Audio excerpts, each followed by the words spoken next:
मुच्यते पूर्णस्य पूर्णमादाय पूर्णमेवावशिष्यते।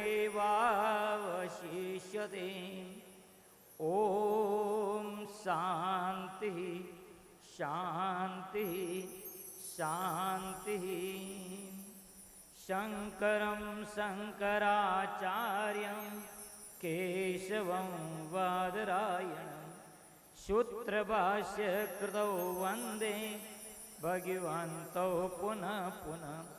ईश्वरो गुरु आत्मेति मूर्तिभेद विभागिने व्योमवत् व्याप्त देहाय दक्षिणामूर्ते नमः। श्री दक्षिणामूर्ते नमः। गुरुर्ब्रह्मा गुरुर्विष्णु गुरुदेवो महेश्वरा गुरु साक्षात् परब्रह्म तस्मै श्री गुरुवे नमः। न गुरोरधिकं तत्त्वं न गुरोरधिकं तपः तत्त्वज्ञानात् परं नास्ति तस्मै श्री गुरुवे नमः। अनेक जन्म संप्राप्त कर्म बंध विदायिने आत्मज्ञान प्रदानेन तस्मै श्री गुरुवे नमः। ध्यान मूलम गुरुर्मूर्ति पूजा मूलम गुरुपदम मंत्र मूलम गुरुवाक्य मोक्ष मूलम गुरु कृपा। गुरु बसे बनारसी और चेला समुद्र माँ। गुरु को चेला यू नवे झुकवे निवे पणिया। गुरु गोविंद दोनों खड़े काके लागू पार। बलिहारी गुरु आपने गोविंदियो बता। श्री गुरु चरण सरोज रज निज मन मुकर सुधारी। वर्णो रघुवर विमल जसु जोदायक भलचान। बुद्धिहीन तनु जान के सुमरऊं पवन कुमार। बलबुद्धि विद्या देव मयि हरऊं कलेश विकार। श्यावर रामचंद्र की जय पवन पुत्र हनुमान की जय उमापति महादेव की जय।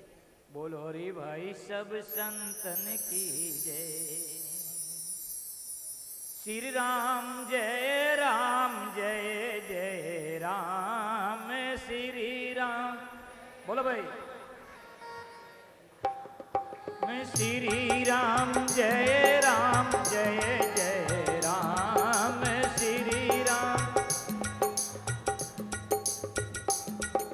श्री राम जय राम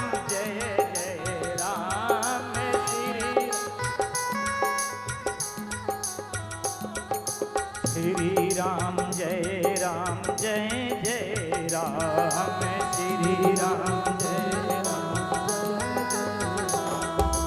श्री राम जय राम श्री राम। श्री राम जय राम श्री राम जय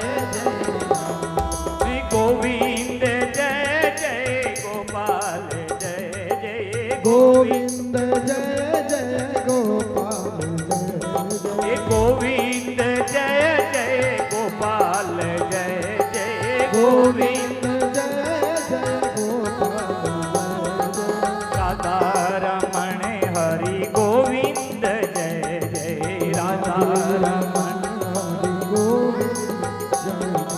गोविंद जय जय गोपाल जय जय गोविंद जय गोपाल राधा रमण जय जय राधे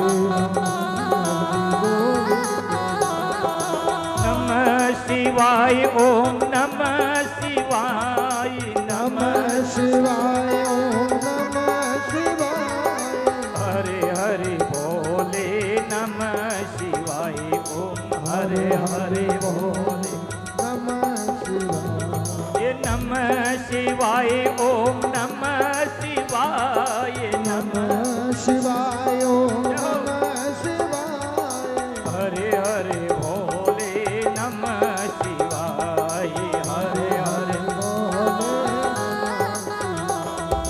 श्री कृष्ण गोविंद हरे मुरारी श्री कृष्ण गोविंद हरे मुरारी हे नाथ नारायण वासुदेवा हे नाथ नारायण वासुदेव श्री कृष्ण गोविंद हरे मुरारी हे नाथ नारायण वासुदेव श्री कृष्ण गोविंद गोविंद हरे मुरारी हे नाथ नारायण वासुदेवा हे नाथ नारायण वासुदेवा हे नाथ नारायण वासुदेवा हे नाथ नारायण वासुदेवा श्री कृष्ण गोविंद हरे मुरारी हे नाथ नारायण वासुदेवा श्री कृष्ण गोविंद हरे मुरारी हे नाथ नारायण वासुदेवा श्री कृष्ण गोविंद हरे मुरारी हे नाथ नारायण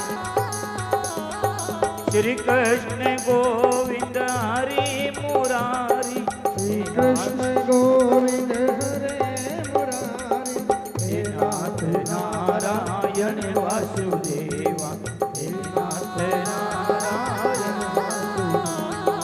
हे नाथ नारायण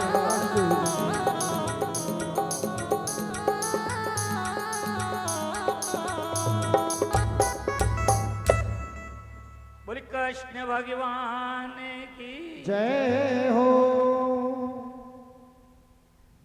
श्री गुरु पूर्णिमा महोत्सव के उपलक्ष्य पर उपस्थित सभी भक्तजन माता बहनें, ये गुरु पूर्णिमा का जो पर्व है, ये पर्व नहीं, ये महापर्व है।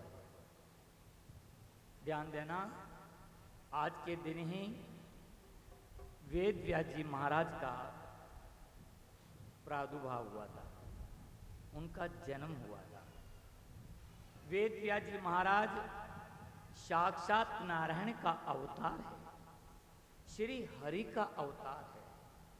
और इस वेद व्यास जयंती को, ध्यान देना, बात को समझना, ये जो वेद व्यास जयंती है आज के आषाढ़ शुद्ध पूर्णिमा, इसी दिन को हम गुरु पूर्णिमा के रूप में मनाते हैं।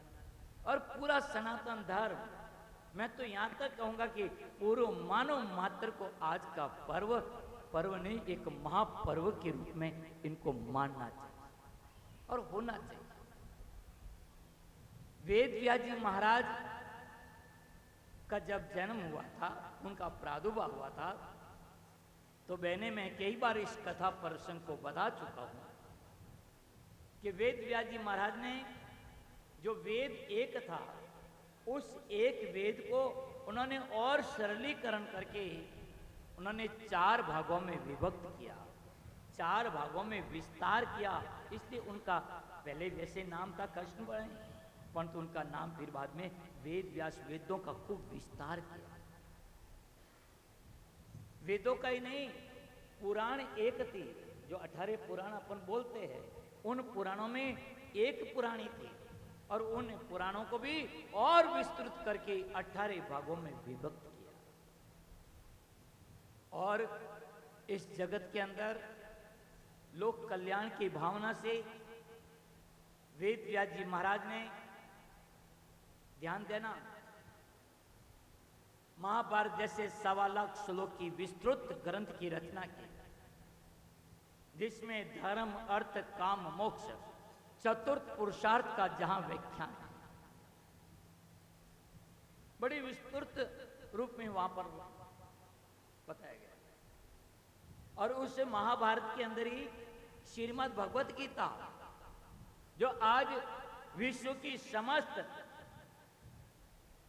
जो देश है, उनकी देश की जो भाषाएं हैं, उन भाषाओं के अंदर गीता का ट्रांसलेशन है। और किसी भी धर्म का, पंथ का, ग्रंथ का कोई इतनी ट्रांसलेशन नहीं है जितनी विश्व के समस्त भाषाओं के अंदर श्रीमद् भगवत गीता का ट्रांसलेशन उपलब्ध है। वो महाभारत के अंदर वेद व्यास जी महाराज ने महाभारत जैसे की रचना की। इतना ही नहीं, वेद व्यास जी महाराज ने वेदों के अंदर कुछ विवादित स्थल है, क्योंकि वेदों के अंदर हमारे ऋषि मुनियों ने अधिकारी वेद से उपदेश वेद मिलता है। उनके पास में जैसा अधिकारी मिला, उस अधिकारी के अनुसार उनको उपदेश दिया गया। तो वहां पर कहीं और तरह से हैं, दूसरी जगह कोई और तरीके से हैं। ऐसा जो वेदों के अंदर जहां विवादित स्थल है, संशय युक्त प्रसंग हैं, उन्होंने उन प्रसंग को वेद व्यास जी महाराज ने ब्रह्म सूत्र के अंदर सूत्रात्मक रूप से वहां पर उनका समाधान किया, जिन ब्रह्म सूत्र को हम सुप्रीम कोर्ट कहते हैं। उस ब्रह्म सूत्र की भी उन्होंने रचना की। और भी बहुत सारे लोग उपकारी कार्य किए। अब आपको मैं एक बात और बता रहा हूं, वेद व्यास जी महाराज ने लोक कल्याण के लिए कोई कार्य कम, ये वेदों का विस्तार, पुराणों का विस्तार क्यों करना पड़ा? क्योंकि वेद व्यास जी महाराज से पहले तक हमारे विद्या प्राप्त करने की, शिक्षा ग्रहण करने की, ज्ञान अर्जित करने का गुरुकुल के अंदर एक ही तरीका था कि गुरुजन लोग आगे आगे बोलते थे और शिष्य लोग पीछे पीछे उच्चारण करते थे। उच्चारण अनुच्चारण पद्धति से ज्ञान प्राप्त होता था। बहने भाइयों ध्यान देना, वेद व्यास जी महाराज ने पहले गुरुकुल के अंदर गुरुजन लोग आगे आगे बोलते और शिष्य लोग पीछे पीछे उच्चारण करते और इस तरह से विद्या ग्रहण की जाती। जैसे आप लोगों ने भी गुरु दीक्षा ली, तो गुरु दीक्षा के अंदर भी मैंने गुरु मंत्र पहले बोला, आप पीछे पीछे बोली। ये हमारी परंपरा है कि गुरुजन आगे आगे बोलते हैं और शिष्य लोग पीछे पीछे उनका उच्चारण करते हैं। तो ये वेद व्यास जी महाराज से पहले ज्ञान प्राप्त करने का जो तरीका था, उच्चारण अनुच्चारण पद्धति से शिक्षा ग्रहण की जाती थी, विद्या प्राप्त की जाती थी तो गुरुकुल के अंदर। परंतु वेद व्यास जी महाराज ने देखा कि आगे कलयुग आने वाला है, कलयुग के अंदर लोगों की जो स्मरण शक्ति है वो कमजोर हो जाएंगी, याददाश्त उनकी बड़ी वीक हो जाएंगी, उम्र भी कम हो जाएंगी।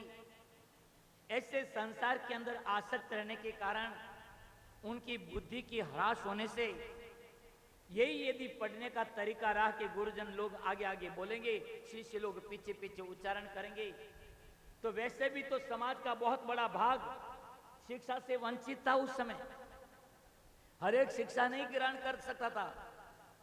वेद व्यास जी ने महाराज ने देखा कि यही तरीका रहा तो और ये समाज शिक्षा से बहुत वंचित रह जाएंगे। और मैंने ध्यान देना, शिक्षा के बिना मनुष्य का जो जीवन है वो पशु की तरह है।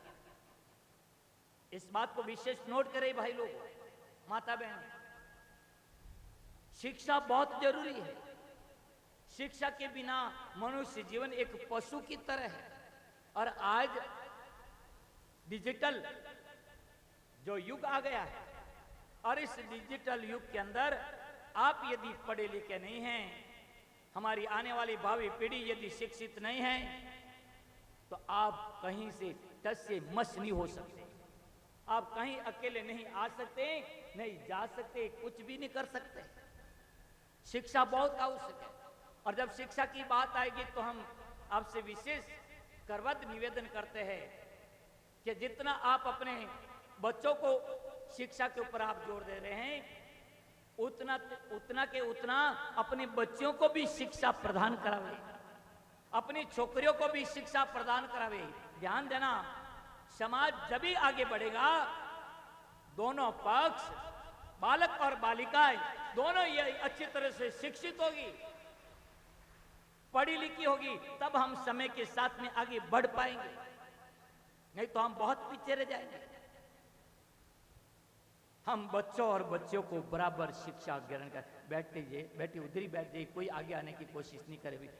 तो कहने का भाव बात को समझना, समाज के अंदर शिक्षा बच्चों और बच्चियों को बराबर हो, किसी प्रकार का भेदभाव नहीं हो। और यदि आप भेदभाव कर रहे हैं तो वो समाज, वो परिवार, वो कुटुंब समय के साथ में आगे नहीं बढ़ सकता। जैसे पक्षी होता है, पक्षी के दो पर होते हैं, दो पंख होते हैं, और उसका एक पर यदि काम नहीं करेगा तो क्या वो पक्षी आकाश को चूम सकता है, आकाश को स्पर्श कर सकता है? कभी नहीं कर सकता। इसलिए हम बच्चों और बच्चियों के अंदर किसी प्रकार की शिक्षा का अभी इस समय, पहले भी नहीं होना था और अब तो किसी हालत से नहीं होना चाहिए। यदि बच्ची अच्छी तरह से शिक्षित है, पढ़ी लिखी हैं, शिक्षा ग्रहण की हुई है, और एक बात और मैं आपको कह रहा हूं कि हम अपने बच्चों और बच्चियों को हाई से हाई एजुकेशन दिलाए, शिक्षा दिलावे, परंतु शिक्षा के साथ साथ में अपने परिवार का, अपने कुटुंब का, अपने कुल का धर्म क्या है, कुल की मर्यादा क्या है, कुल की सभ्यता क्या है, हमारे रीति रिवाज क्या हैं, ये संस्कार शिक्षा के साथ में आप उनको दीक्षा भी इन संस्कारों की दिलाते रहे तो परिवार, ये कलयुग है वीरा, कलयुग के अंदर यदि परिवार को, कुटुंब को यदि आप हर प्रकार से सुरक्षित रखना चाहते हैं, हर प्रकार से रक्षित रखना चाहते हैं, हम बच्चों और बच्चियों को बराबर पढ़ावे, परंतु उस पढ़ाई के साथ साथ आप इस भ्रम में नहीं रहे कि हमारी बच्चियां,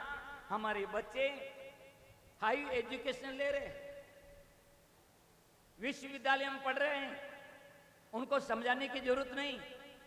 परंतु ध्यान देना, यदि आप अपने परिवार का जो संस्कार है, परिवार की जो सभ्यता है, परिवार की जो मर्यादा है, जो हमारे रीति रिवाज है, यदि वो शिक्षा वहां हाई एजुकेशन में नहीं दी जाती है, ध्यान देना, वहां तो और वहां मिक्स मसाला कर देते वो लोग, सब वहां पर गड़बड़ कर। मैं शिक्षा के पक्ष में हूं, परंतु शिक्षा के साथ साथ में अपने बच्चों को आप अपने कुल की मर्यादा, कुल की सभ्यता, वो संस्कृति, उसको प्रदान करते रहे, तो उससे हमारा ये आज का समय कैसा है ध्यान देना। एक तो ठहर गया ये कलयुग, कलयुग की पूरी छाया पड़ी हुई है जीव के ऊपर। दूसरा ही ये भौतिकवाद, ये भौतिकवाद के चकाचौंध में सब पागल हो चुके हैं, अंधे हो चुके हैं।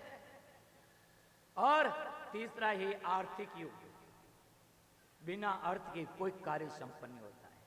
तो ये तीनों की चौकड़ी बैठ गई है, एक तो कलयुग, एक भौतिकवाद और दूसरा आर्थिक युग। ये तीनों, इनके अंदर यदि अपने परिवार को, अपने आने वाली भावी पीढ़ी को यदि आपको यदि हर प्रकार से सुरक्षित रखना है, रक्षित रखना है, तो बहने भाइयों, हम अपने बच्चों को हाई से हाई, उच्च से उच्च शिक्षा दिलावे, परंतु साथ साथ में हमारे परिवार की मर्यादा, सभ्यता, संस्कृति, रीति रिवाज, मर्यादा, उनको वो अवगत करावे। आप ये धर्म, ये कर्तव्य पेरेंट्स का है, माता पिताओं का है। आप केवल ध्यान देना बहने, हमारी सबसे बड़ी संपत्ति है तो ये हमारी भावी पीढ़ी है। आप यदि कमा करके दिन रात काम काम करके यदि मानो करोड़ों का, अरबों खरबों की यदि संपत्ति इकट्ठी कर देते हो, धन आदि इकट्ठा कर लेते हैं, उस धन का भले कितना है और आने वाली भावी पीढ़ी, आपकी औलाद, यदि उसके अंदर अपने परिवार का संस्कार नहीं है तो वो सब मिट्टी के बराबर है। आपका ऐश्वर्य, जय हो। उस ऐश्वर्य का कोई महत्व नहीं है। हम अपने बच्चों को शिक्षा के साथ साथ में संस्कार, मैंने ध्यान देना, ये गुरु पूर्णिमा का पर्व प्रसंग आ गया, आपको बताना आवश्यक था आज के समय। वेद व्यास जी महाराज ने देखा कि आगे कलयुग है और कलयुग के अंदर यही गुरुजन लोग आगे आगे बोलेंगे, शिष्य लोग पीछे पीछे उच्चारण करेंगे, तो वैसे भी समाज का बहुत बड़ा भाग शिक्षा से, ज्ञान से, विद्या से बहुत वंचित है और इसी तरह से तरीका रहा तो समाज बहुत पीछे चला जाएगा। तो वेद व्यास जी महाराज ने वेदों का विस्तार नहीं किया, पुराणों का विस्तार नहीं किया, महाभारत जैसे ग्रंथ की रचना नहीं, बल्कि इन सबको लिपिबद्ध भी किया। ध्यान देना, पहले गुरुजन लोग आगे आगे बोलते, शिष्य लोग पीछे पीछे बोलते, तो वहां कोई लिपि नहीं थी, वहां पर कोई लिपि नहीं थी।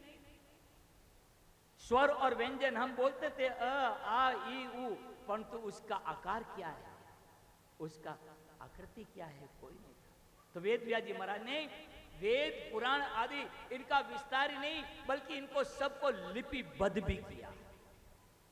आज ध्यान देना बहने, वो आज लिपिबद्ध करने के कारण वो महाभारत, वेद, उपनिषद आदि सब आज हमारी ऋषि मुनियों की, जो मंत्र द्रष्टा और ऋषि, जिन ऋषियों ने बड़ी भारी तप तपस्या करके जो परम पिता परमेश्वर के मुखारविंद से श्वासोश्वास जो अपुरुष वेद मंत्र जो प्रकट हुए, उन ऋषियों ने तप तपस्या करके, मंत्र द्रष्टा और ऋषि, उन्होंने तप तपस्या करके उन वेद मंत्रों का दर्शन किया और वो वेद मंत्र आज हमारे समक्ष उपलब्ध है और हम उनका चिंतन करके, उनका मनन करके आज हम अपने जीवन को सार्थक सफल कर रहे हैं।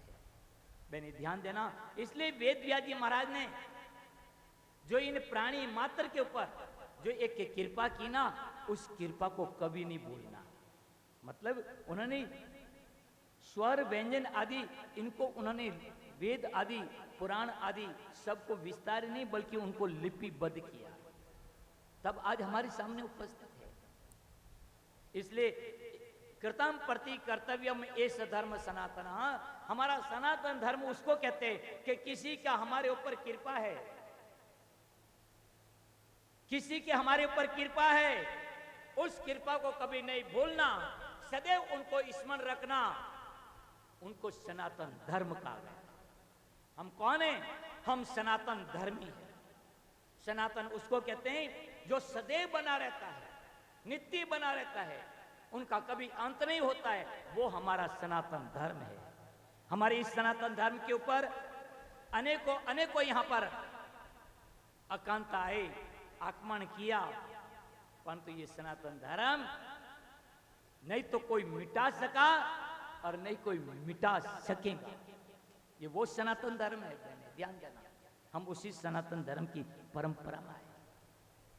ये श्री नीलकंठ महादेव मंदिर, संतोष आश्रम, पूज्य गुरुदेव संतोष गिरी जी महाराज के द्वारा जो आपरे सामने बैठो हूं मैं 8 साल रो पहली डोकरी नंफा छोकरों ने बैठो हूं। नया मॉडल है भाई 2024 में। जय बोले संत गुरुदेव की।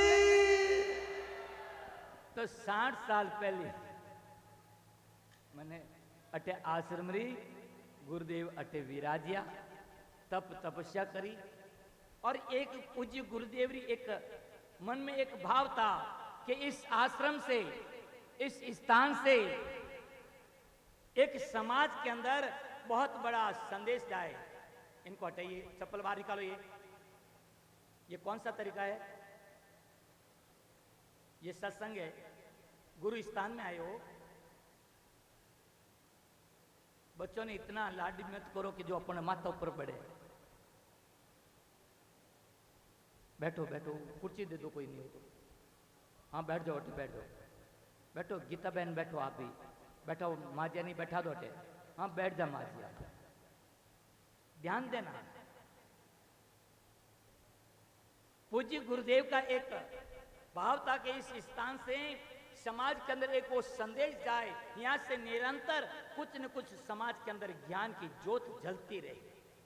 और वही स्वप्न पूज्य गुरुदेव ने जो मुझे बाल्य अवस्था से अपने पास में रख करके उन्होंने वात्सल्य स्नेह और यहां पर शिक्षा ली।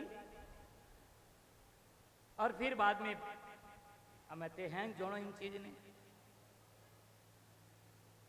गुरु जी ने मुझ स एव ज्येष्ठ सेव कनिष्ठ मैं ही छोटो ने मैं ही मोटो और 18 तो गुरु जी यहाँ शिक्षा लेने के बाद में गुरु जी के पास में रहा इधर। फिर बाद में जो ही हमारी शिक्षा यहाँ की हुई तो हिमाचल और ऋषिकेश के अंदर वहाँ 5-6 साल तक शिक्षा लेकर के आध्यात्मिक वेद आदि के शास्त्र की शिक्षा लेकर के जब वापस आए और उनके बाद में 1991 आज हमारे को अभी कुचेरे से हमारे भगत आए बहुत पुराने पहली कथा करी थी बहन 1991 और उस समय क्या परिस्थिति थी। पहली बार मैं सामाजिक मंच पर व्यासपीठ पर बैठ करके प्रवचन किया था और वो भी गीता के ऊपर। आपने मेरा इंट्रो देखा होगा अभी जो पटाभिषेक के बाद में एक सत्संग चैनल को संतवाणी चैनल को मैंने इंट्रो दिया उसमें ये इस बात का मैंने जिक्र किया था।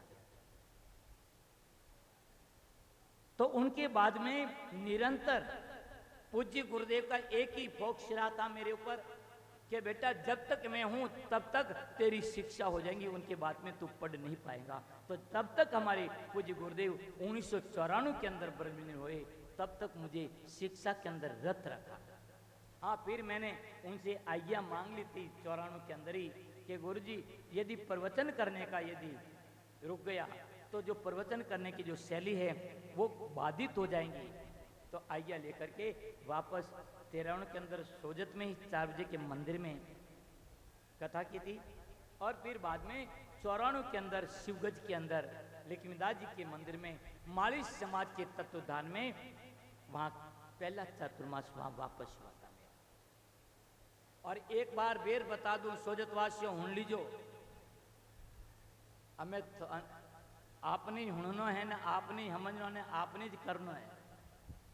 महामंडलेश्वर पट्टाभिषेक होने के बाद में ये सोजतवासियों का भाग्य है कि इस बार चातुर्मास भी माली समाज नयापुरा के बगेची वाटर बॉक्स रोड में हो रहा है। जय हो।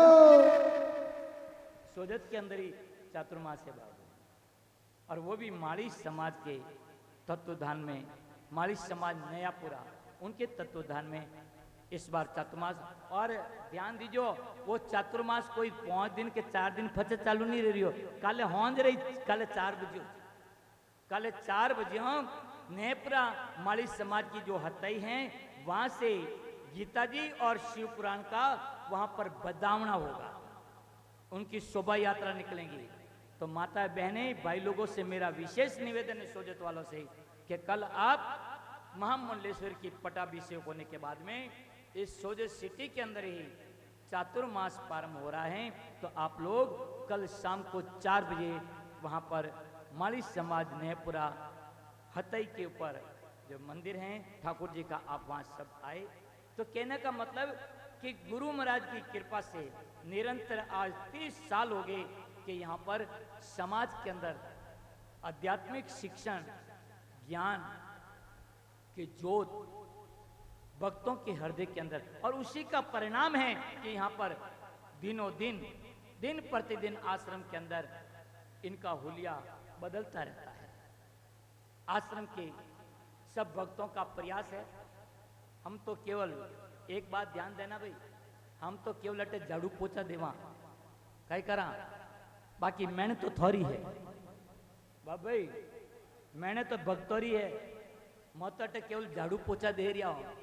हूं जो भक्तों इन बात ने विशेष समझो कि आप रो मेहनत आप रो अर्थ आप रो और सब अटे जो आप दे रिया हो प्रदान कर रिया हो वो अटे एक एक पाई अटे आज यथार्थ रूप में जाता। अभी जो पट्टाभिषेक हुई हो समत भक्त मारी तमन्ना थी। हालांकि महात्मा लोगों ने कहा था, मंडलेश्वरों ने कहा था कि आप हरिद्वार में कहिए कुंभ के मेले में पट्टाभिषेक कराए, परंतु मेरी तमन्ना थी कि मेरी कुटिया पर हो, मेरे आश्रम पर हो, मेरे सारे भक्तों के बीच में हुए, पूरी नगरी के साक्ष्य के अंदर पटाभिषेक हुए और वो हुआ और सारे भक्त और सारी नगरी उस पटाभिषेक का साक्षी रही, दृष्टा रही।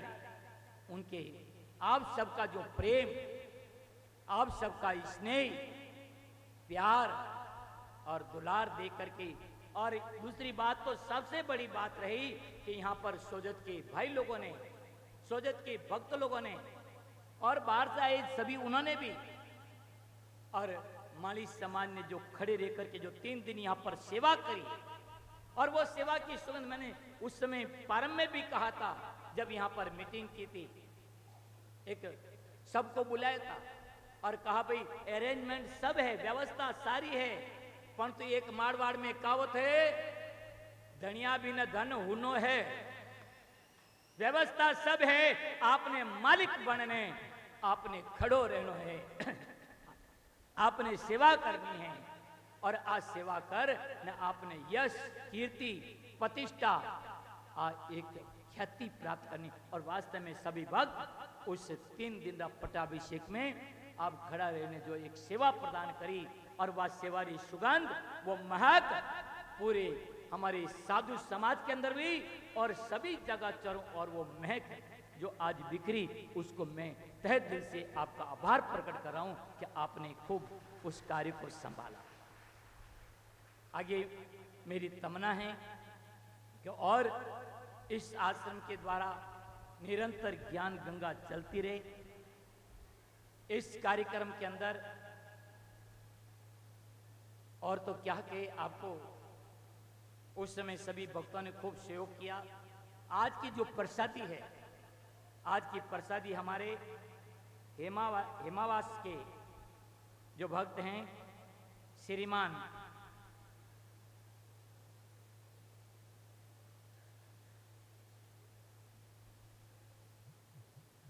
श्यामलाल जी माड़ी हेमावास और उनकी धर्म पत्नी पत्या देवी और उनके श्रीमती, उनके पुत्र है नरेश गहलोत और उनकी धर्म पत्नी हैं भगवती, इनकी तरफ से और इनके और परिवार हैं, उन समस्त इनका यहाँ पर हेमावास के अंदर कंस्ट्रक्ट का कंपनी है, उनकी तरफ से आज की प्रसादी के ये रखा गया है। उन महानुभावों को भी जो हेमावास के हमारे भक्त हैं, उन्होंने जो आज की प्रसादी का लाभ लिया, उनका भी हम खूब खूब आभार प्रकट करते हैं। जब हम आपको कहे आप यहाँ आवे और अपने सापा और माला से उनका परिवार का हम बहुमान करेंगे।